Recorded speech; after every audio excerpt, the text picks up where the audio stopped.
Hi, my name is Jessica Callahan. I am a graduate assistant here at the Writing Center, which is located on the second floor of St. Joseph's Hall. Here at the Writing Center, we try to help our students do a couple of different things. First and foremost, we want to ensure that the writers become better writers, and we teach you techniques. Another thing that we do here at the Writing Center is that you can make an appointment for us. We can do some brainstorming, some outlining, understanding the different topics that will go into your paper. So we have tons of resources here, so you can either stop by and make an appointment, or you can give us a call. We also have a wonderful website that features all of, including this presentation, as well as other handouts that could be useful for you for your writing. So today we're going to be talking about a guide to APA formatting. So why is APA important? Well, APA is a style used by many professional groups. Education, psychology, and communications, the social sciences is usually where we find APAs used most frequently. It adds credibility to your work, and it helps you eliminate errors and plagiarism. We have to remember that in these types of papers, we want to reference what we're talking about, because we're building on to research in the community and in your specific area of interest. So it enables research to be compiled upon. So if you were writing a research paper and you found that you really liked a certain author, you could go to the Works Cited page and you could find where to get that text. So it really builds on research as a whole. So that's a very important quality and aspect of APA.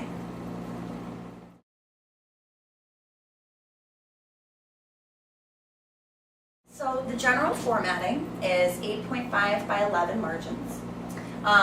The 1-inch margins are supposed to be on all sides, Times New Roman 12 font, and double spaced.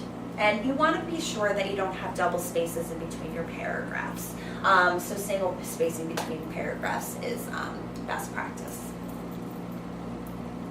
So we have different parts of an AP style paper. First, we have the title page, which is going to show your heading and your name, as well as the title of your paper. An abstract is used to include different documents if you had tables or graphs, so that's would also be included. We have our content, which is the body of our paper, and we also have our references page and any appendices. So this is an example of a title page. As you can see on the top in all capital letters, we have positivism and constructivism, which is a shortened version of your title of your paper. As you can see down below, we have positivism and constructivism in the science classroom, a study of student reactions. So that's a shortened. The running head on top, which is in all capital letters again, is a shortened version of the original title. Underneath you would have your name and then your affiliation, so the College of St. Rose. One more thing, for AP style papers, the page number 1 starts on the title page. So the first page of your paper will actually be page 2, where you start reading the content. So this is a headings example. Sometimes in APA formatting, we'll have different headings depending on what the content is underneath that. We have our APA handout, and this information can be found on page 3 of your handout. So you can reference that if you need some more detail. But generally, why we have headings is to put our information into categories, and it usually flows with the body of the paper. So, for instance, the first heading that you would have would be centered, boldface, and uppercase. Your paragraph begins below and you indent as usual. The second is left aligned, boldface, uppercase, and lowercase. So for example, this could be, the first heading could be the title of your paper. And then if you go through it and you have a section that is really specific and you want to get at a subtitle so that way your reader can access it quickly, that's where the second heading would come into, and so on and so forth. And you can look on page 3 of your reference guide for more information. So APA writing style, since it's of a scientific nature, this can be found on page 4 of your handout. The style is to be clear, concise, and to communicate with your reader as clearly as possible. You want to be objective and logical. That's why it's so important to have citations in APA, is because we're really writing about other things that we have found and giving our own perspective. So we need to be clear and concise about our thoughts, be objective and logical. So that's really an important aspect of writing APA style. So when we cite different things that we find in our research. The first thing, when we're quoting somebody else's work, word for word, we got to make sure we cite that.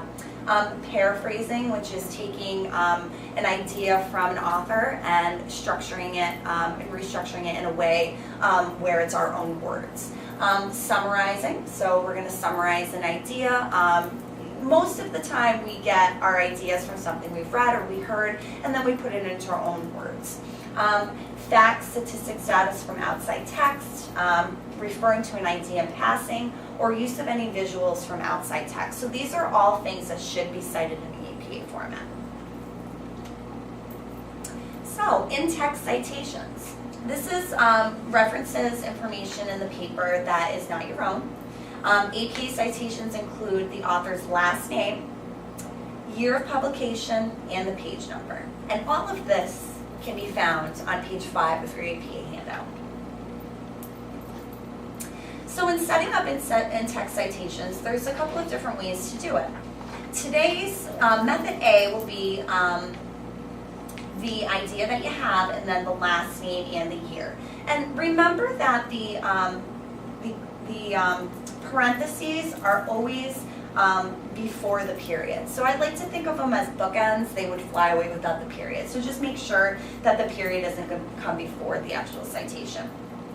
So since we always need a last name and a year, another fun way to do it is to actually use the author's name in the sentence. So according to Smith, 1998, today's students are study more than their parents did. So we told our reader that it was Smith, and then the publication was in 1998, instead of putting it at the end of the sentence. Quotes and paraphrases, most educators disagree, that's students, and so on and so forth. So this is a direct quote, you're not changing the words, so we actually have to include last name, year, and page number. Another way to do that, if you're quoting, is again, according to Smith, is to include the author's name within the sentence, and then all you need is the page number at the end, as long as you stick the year right after it. So, rules for quoting. You must be cited, and citation requires a page number. Always ice your quotes. Introduce, cite, and explain. It's really not best practice to open up a paragraph with a quotation, a direct quote from something, because we want to tell our reader why it's important. So you're going to introduce it, and then put in your quotation, and then explain why it's important. So that ice is really important in EPA style. Alright, so there's two different types of quotes. There is a short quote, which is 40 or fewer words, and this example here gives us an example of a short quote. If you went through and counted out, you would see that there are only 40 words within here, and it always has the citation at the end, and short quotes fit right into the paragraph, right into the text that you're using. Short quotes are preferred because they're easier to read. So for longer quotes, more than 40 words, we actually print these in their own block, all tabbed in. They're double-spaced, no quotation marks are needed. Introduce and explain, so that ice that I was talking about before, and punctuation becomes for the citation. And this can be found on page 8 of your APA handout. So here's an example of the longer quote. As you can see, it's indented. We have a correct citation, if you look, as Harris in 2001 explains, and then we have our page number at the bottom. So summary and paraphrasing. So this is when you're taking your own, the author's work and making it into your own. Still very important to cite. So summaries are short, paraphrased, or longer. Citations include author's name and year, so you do not need the page number for this since it's not a direct quote.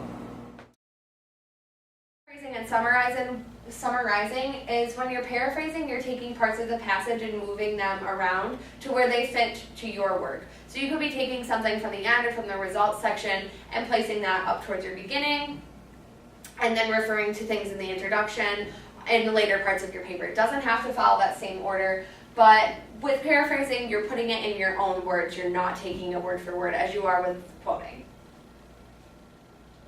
And with paraphrasing, there is no page number required, but you can put it there. So here's an example of a paraphrase done incorrectly. It is not surprising, therefore, that sociable people are significantly more likely than non-sociable people to watch reality television, although the differences are small. Incorrectly done, it is not shocking. Someone just went onto thesaurus and changed the word surprising to shocking. That outgoing individuals, sociable people, kind of just switching the words. But so you can see that the same general idea is here, but it follows the same pattern in the same order as the original text. So it wasn't put into the individual's own words. It was kind of words were just substituted. So that's how it's incorrectly done when you're paraphrasing. To correctly paraphrase, it could read, recent Wilts emphasize that reality television is used slightly more often by outgoing individuals than by those who are introverted. And it does have the page number, but like I said, it's not necessary. So you can see that the order of the idea is kind of switched around, but it's also written in the author's own words.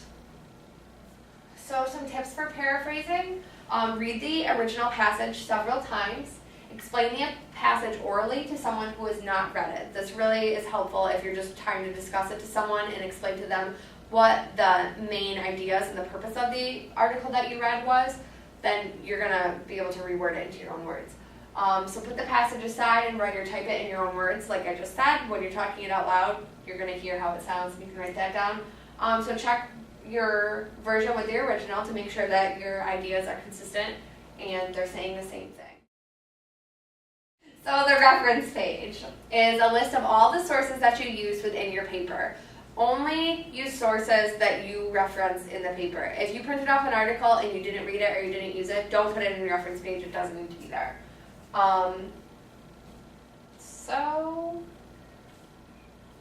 Pages 10 and 11 of the handout are examples of how a reference page should be set up. Again, it's double spaced and it has a hanging indent on words. You can go in the paragraph section and select hanging indent. So that first line is left adjusted and everything else is indented. Reference pages are in alphabetical order by the author's last name, and only the first letter of an article or book title should be capitalized. So in the first example you see organizational is capitalized, theory and student cheating is not, but then you have the colon. Following the colon, that next first word is capitalized, but everything after that is lowercase.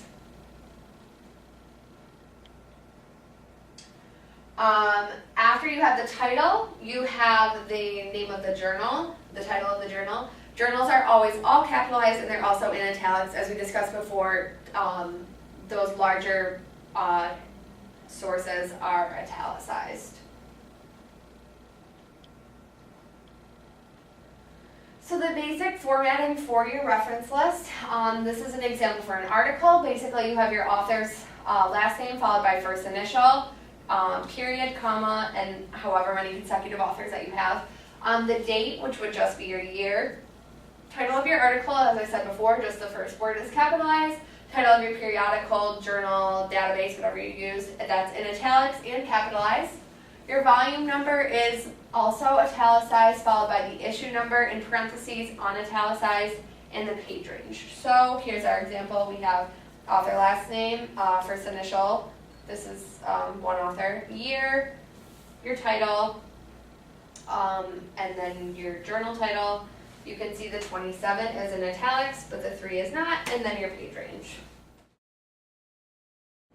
So here's a basic reference guidelines, and this can be found on page 12 of your APA handout. So an article or an internet periodical or database, we're going to have the author or authors, last name, first initial, the date of publication, title of the periodical, volume number, pages, issue month, and DOI number. For those of you who do not know what a DOI number is, if you're getting any type of references through a database, that article actually will show you the DOI number. So that's where we would include that. It just makes cross-referencing easier. So on the bottom, as you can see, this is an example of references. So for a book, same idea. We have author's last name, first initial, year of publication, title of the work. This one you have to capitalize for a subtitle, location, and publisher. And as you can see, here's an example of that, which can also be found in page 14 of your APA handout. So, thank you for listening to our APA presentation. If you need more help, we are always here to help in any way we can. Like I said, we're on the second floor. We're actually located inside the Academic Support Center in the back. The women up front will be more than happy to help you make an appointment, or you could call. We're here for any of your writing needs. So we look forward to seeing you, and I hope you enjoyed this presentation.